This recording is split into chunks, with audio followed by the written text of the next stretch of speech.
Hey, 42 here. It's amazing what ridiculous stories get passed around the table at a dinner party, or when you're out drinking with your friends. I'm sure you've heard a few gruesome tales that sound too horrible to be true. Most urban legends are no more than Chinese whispers, told over and over again until no one can actually remember if there's any truth to the damn thing. But very occasionally, it turns out that one of these creepy tales is actually completely true. And the real life version is more horrific than you could ever imagine.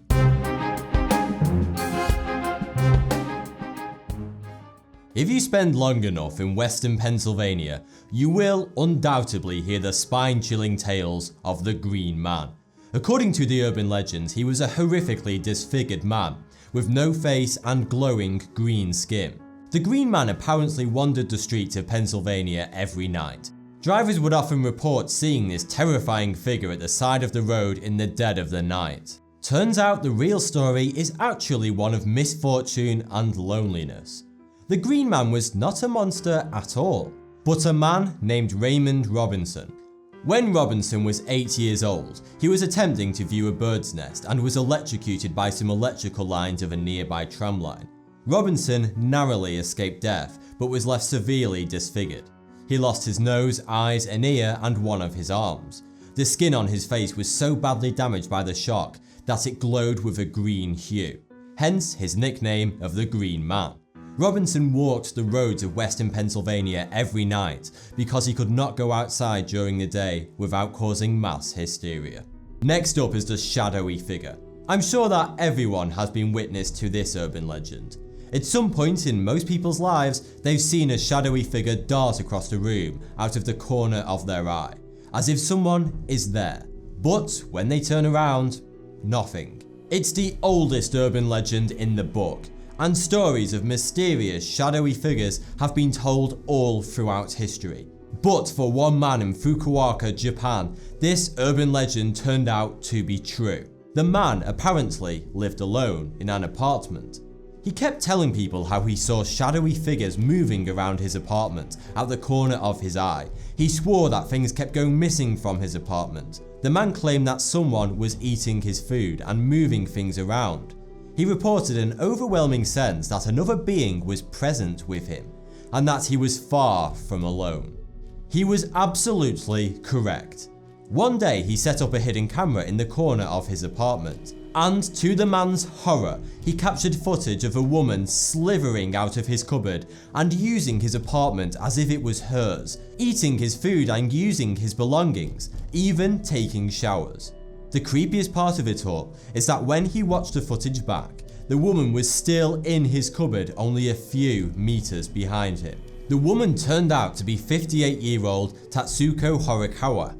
She was homeless and admitted to the police that she had been secretly living in the man's apartment without his knowledge for the past year.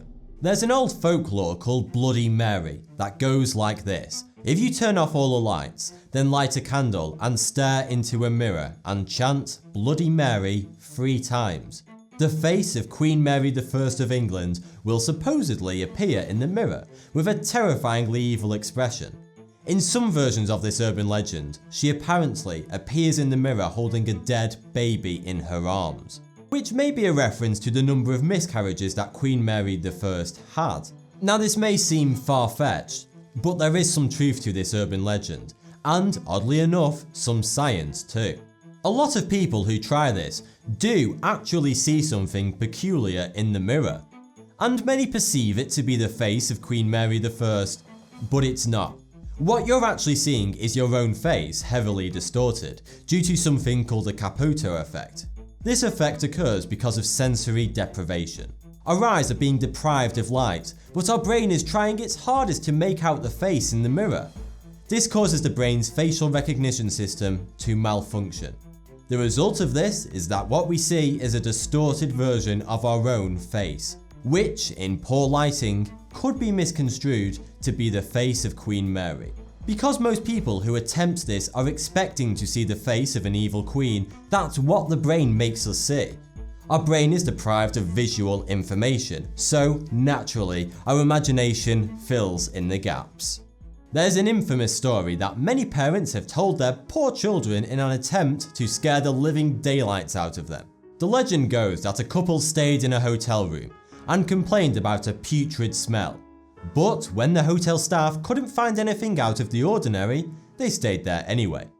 Later, they found that the cause of the smell was a dead body stuffed into the mattress.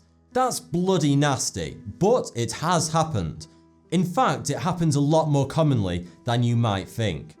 Cases of dead bodies in hotel mattresses have been reported in Las Vegas, Atlantic City, California, and Florida.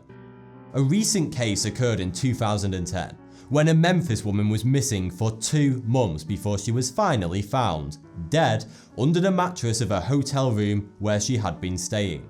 In the 2 months, whilst her corpse had been rotting away under the mattress, the hotel had rented the room to 5 different people, and none of them thought to investigate the strange smell. The room had also been cleaned by hotel staff several times during those 2 months. I guess the cleaners just took one look at the dead body and thought, I don't get paid enough for this. According to urban legend, there's an unnerving tale of a family who moved into a new house. The story goes that a rancid smelling jet black water came out of all the taps in their new home. When they investigated, they were horrified to discover that the cause of the black water was a decomposing human body in the water tank. It makes one's skin crawl to think that this could actually be true, but it is.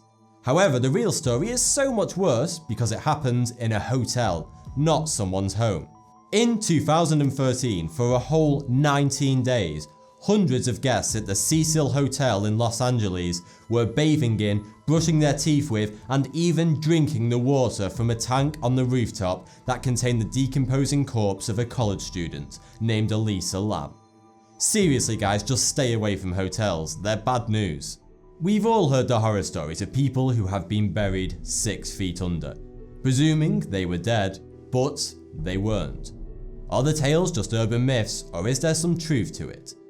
Unfortunately, it's true, and not only is it true, but it happened literally hundreds, if not thousands of times in the late 19th century, when the medical profession hadn't yet fully developed. During this time, people were mistakenly buried alive quite regularly. There were 219 known and reported cases of people being buried alive during the late 19th century. But that's just the ones that were later dug up only to find scratch marks on the inside of the coffin where they had tried to get out. Just think how many more people this happened to without anyone's knowledge. Because once you bury someone, it's usually a permanent arrangement. You don't usually make regular checkups to see if Grandad is still alive down there. In fact, this happened with such regularity that wealthy people would invest in safety coffins before they died to prevent premature burial. These specially built coffins had a device that allowed a supposedly deceased person to ring a bell above the surface if they were still alive down there. Some people believe this is where the phrases "saved by the bell" and "dead ringer" come from, but there's still some debate going on over this. Many designs of these safety coffins were patented during the 18th and 19th century, and they sold in their thousands. You can still buy more modern versions of safety coffins today for the ultra paranoid out there. When you went on the haunted house ride at the carnival as a child, did your parents ever tell you that the paper mache corpse hanging up was actually a real human corpse? Well, in at least one fairground, this turned out to be gruesomely true. In 1976, a camera crew was filming an episode of The $6 Million Man at the New Pike Amusement Park in Long Beach, California. The crew was moving a hanging man prop whilst preparing to film inside the haunted house, when they accidentally knocked off one of its arms. To their horror, this prop wasn't made of paper mache, because inside they found real human bones. Turns out the whole thing was a real human cadaver, hung up for all the little kiddies to see. It wasn't any ordinary corpse either. It turns out that the body was that of criminal mastermind Elmer McCurdy, who was shot and killed whilst robbing a train in 1911. His body was embalmed by the local undertaker. The undertaker was so pleased with his work that he put it on display in his funeral home to show off to clients, like some kind of horrible macabre portfolio of dead bodies. McCurdy's corpse remained on display in the undertaker's funeral home for several years, until one day McCurdy's brothers showed up and claimed the corpse. Turns out these guys weren't his brothers at all, but carnival promoters who were too lazy to make their own artificial props for the haunted house. McCurdy's corpse went on a whirlwind carnival tour all across America, scaring the holy hell out of little kids everywhere it went, until it was finally discovered by the film crew in Long Beach, California, and he was finally buried. There's hundreds of urban legends about people who get a creepy crawly inside their ear, and then the bug lays its eggs inside their skull. Well, I truly am sorry to tell you this, because after hearing it, you probably will never go outside again, but it does happen. It happens very rarely, but one recent case happened in 2013 to Rochelle Harris from Derby, England. She was on the flight back from a holiday in Peru when she began to develop headaches. She ignored them until a few hours later when she started to get shooting pains down the side of her face. Then, to her absolute horror, she started to hear scratching sounds inside her own head. The next morning she woke up to a pillow soaked in fluid which was pouring out of her ear. Harris went to the hospital in Derby. After a brain x-ray, the doctor told her that she had maggots living inside her ear canal, at which point she instantly burst into tears, rightfully so. The maggots had burrowed a hole 12mm deep into her ear canal. Luckily, they hadn't yet reached her brain and caused any serious damage. Harris had minor surgery to remove the maggots. The surgeons found a colony of 8 large flesh-eating maggots inside her ear. After laboratory research, it was discovered that the maggots must have hatched in her ear after a screwworm fly had flown into her ear and laid its eggs while she was in Peru. So if there's anything you can take away from this video, it's that if you ever go to Peru, cover your ears. Also, don't stay in hotels, ever. Check all your cupboards in your house because there's probably someone living in there. Oh, and if you ever go to a carnival, don't touch the props. Thanks for the view, subscribe for more. 42.